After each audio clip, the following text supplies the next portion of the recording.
అందరికీ నమస్కారం. నేను మీ షణ్ముఖ్. వైఎస్ జగన్మోహన్ రెడ్డి గారు 2029 ఎలక్షన్లకు ఇప్పటి నుంచి ఒక భారీ వ్యూహాన్ని రచించారు బెంగుళూరు యలంక వేదిక నుంచి అని చెప్పేసి అయితే మనం ఒకసారి విశ్లేషించుకున్నట్లయితే 2 అంశాల ప్రాతిపదికన ఖచ్చితంగా అయితే మనం విశ్లేషించాల్సినటువంటి అవసరం ఎంతైనా ఉంటుంది. ఎందుకంటే ఈరోజు రాష్ట్ర ప్రజలు అందరూ గమనించాలండి. మొదటిగా కుల రాజకీయాలు, కులాల ప్రస్తావన, మతాల ప్రస్తావన, ప్రాంతాల ప్రస్తావన. ఇది రెండో అంశము ఈ మధ్య కాలంలో 2 ప్రధాన అంశాలు వెలుగులోకి రావడం జరిగింది. ఒకటి India Today survey mood of the నేషన్‌లో మరలా కూటమి ప్రభుత్వం అధికారంలోకి వస్తుందని ఇవ్వడం జరిగింది. అదేవిధంగా తిరుమల తిరుపతి దేవస్థానానికి సంబంధించినటువంటి రసాయనాలతో కూడినటువంటి నెయ్యితో లడ్డూ తయారీ జరిగింది.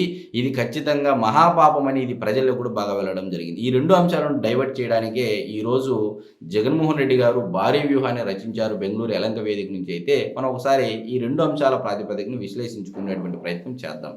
మరి మొదటగా అంబటి రాంబాబు గారు మాట్లాడినటువంటి మాటలు, జోగి రమేష్ గారు మాట్లాడినటువంటి మాటలు, రెచ్చగొట్టే ధోరణితో మాట్లాడినటువంటి వ్యాఖ్యలు. సో, ఈరోజు మీరు బాగా గమనించండి.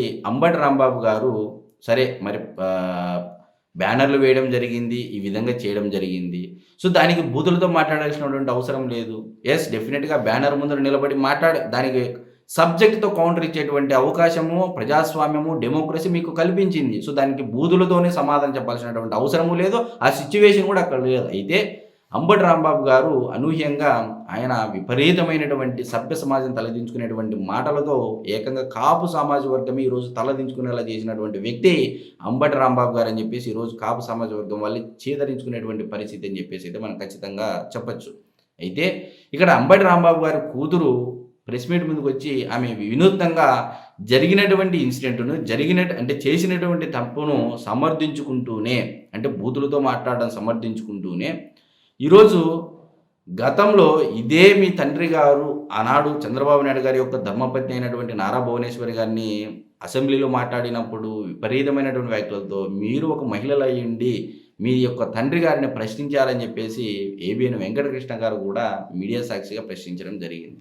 అయితే ఇదంతా మాట్లాడిండేది ఒక ఎత్తు అయితే ఆమె కాపు కులం కార్డు తీయడం అనేది మరొక ఎత్తు. ఇది ప్రధానంగా కాపు సామాజిక వర్గం ప్రజలు గమనించాలండి. ఈరోజు కాపు సామాజిక వర్గాన్ని అతి తక్కువగా చూసినటువంటి వ్యక్తి అంబటి రాంబాబు గారు. ఎందుకంటే కాపు సామాజిక వర్గం వాళ్ళకి తెలివి లేదు, కాపు సామాజిక వర్గం వాళ్ళకి ఆవేశపరులు, కాపు సామాజిక వర్గం వాళ్ళు మాంసం ఎక్కువ తింటారు. ఇదే మరి ఇంత ఓటింగ్ శాతం ఉన్నటువంటి వ్యక్తులు ఎందుకు ముఖ్యమంత్రులుగా అంటే ఏనాడు ఆయన ఒక కాపు కుల ఉద్యమ నేతగాను, కాపు కులానికి సంబంధించినటువంటి నేతగాను తన పైన ముద్ర వేసుకోలేదు. ఎస్పెషల్ ఆయన కాంగ్రెస్ నాయకుడు 1989 నుంచి రాజకీయాలు ఉండడం జరిగింది. అటువంటి వ్యక్తి ఈరోజు ఆ కుటుంబానికి సంబంధించినటువంటి కుమార్తెని ఈరోజు రాజకీయాల్లోకి రావాలని ఉద్దేశమా, లేకపోతే ఇదంతా ప్లాన్డ్‌గానే స్క్రిప్ట్‌గానే ఇదంతా జరిగిన తర్వాత కాపు కులం కార్డును బయటికి తీయాలనే ఉద్దేశమా అనేది కాపు సామాజిక వర్గంలో అతి ముఖ్యంగా గమనించాలి. ఇకపోతే జోగి రమేష్ గారు కూడా ఆయన జైలు నుంచి విడుదలైన తర్వాత రెచ్చగొట్టే ధోరణితో నారా లోకేష్ గారిని ఉద్దేశిస్తూ మాట్లాడడం జరిగింది. ఒకవైపు అంబటి రాంబాబు గారేమో చంద్రబాబు నాయుడు గారిని బూతులు తిడతాడు. మరొక వైపు జోగి రమేష్ గారేమో నారా లోకేష్ గారిని రెచ్చగొట్టే ధోరణితో విపరీతంగా ఆయన కూడా క్రాస్ బౌండరీ దాటి మాట్లాడడం జరిగింది. ఆయన ఇంటిపైన కూడా తెలుగు తమ్ముళ్ళు ఆవేశంతో వెళ్ళడం జరిగింది. మరి ఈరోజు మీరు బాగా గమనించినట్లయితే బీసీ సామాజిక వర్గం కార్డు జోగి రమేష్ గారు తీస్తున్నారు, అంబటి రాంబాబు గారేమో కాపు కులం కార్డు తీస్తున్నారు. ఇక్కడ క్లియర్ ఎజెండా కులాల మధ్య విద్వేషము, కులాల సంబంధించినటువంటి ప్రజలని రెచ్చగొట్టడం, తద్వారా వైఎస్ఆర్సీపీ పార్టీ నాయకులు రాజకీయ లబ్ధి పొందాలనే కుట్ర ఇక్కడ స్పష్టంగా అర్థమవుతూ ఉంది.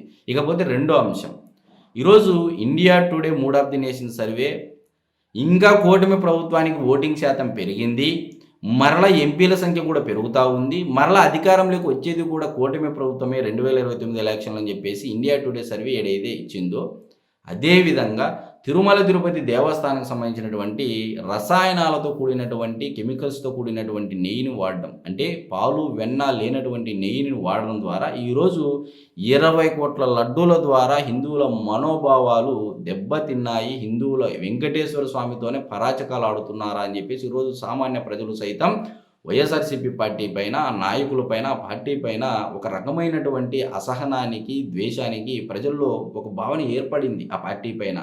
సో ఒక్కసారి ఛాన్స్ ఇస్తేనే వెంకటేశ్వర స్వామితోనే పరాచకాలు చేసినటువంటి వీళ్ళు ఇంకో ఛాన్స్ ఇస్తే ఏంటా అనే ఆలోచన ప్రజల్లో మొదలైంది, ఆ చర్చ మొదలైంది అనేది రాష్ట్ర ప్రజలందరికీ తెలిసినటువంటి విషయం. అయితే ఈ 2 విషయాలను డైవర్ట్ చేయడం కోసం అంటే తిరుమల తిరుపతి దేవస్థానంలో జరిగినటువంటి కల్తీ గాని, లడ్డూ ప్రసాదంలో అదేవిధంగా ఇండియా టుడే ఇచ్చినటువంటి సర్వే ఈ 2 అంశాలను పక్కదారి పట్టించేందుకు గాను బెంగుళూరు యెలంక వేదిక నుంచి 2029 ఎలక్షన్‌ల వ్యూహానికి ఇప్పటి నుంచే మొదలుపెట్టడం జరిగింది. జగన్మోహన్ రెడ్డి గారనేదైతే ఒక అంతర్గత చర్చ అయితే వైఎస్ఆర్‌సీపీ పార్టీ శ్రేణుల్లోను, ఇటు తెలుగు తమ్ముల్లోనూ ప్రధానంగా రాజకీయ వర్గాల్లో హాట్ టాపిక్‌గా చర్చ అయితే జరుగుతా ఉంది. మరి రాబోయే రోజుల్లో ఇటువంటి కులాల మధ్య విద్వేషము, కులం కార్డులు, మరి మతాల మధ్య విద్వేషం, మతం కార్డులు ఎన్ని చూడాల్సి వస్తుందనేది రాష్ట్ర ప్రజలందరూ గమనించుకోవాలి.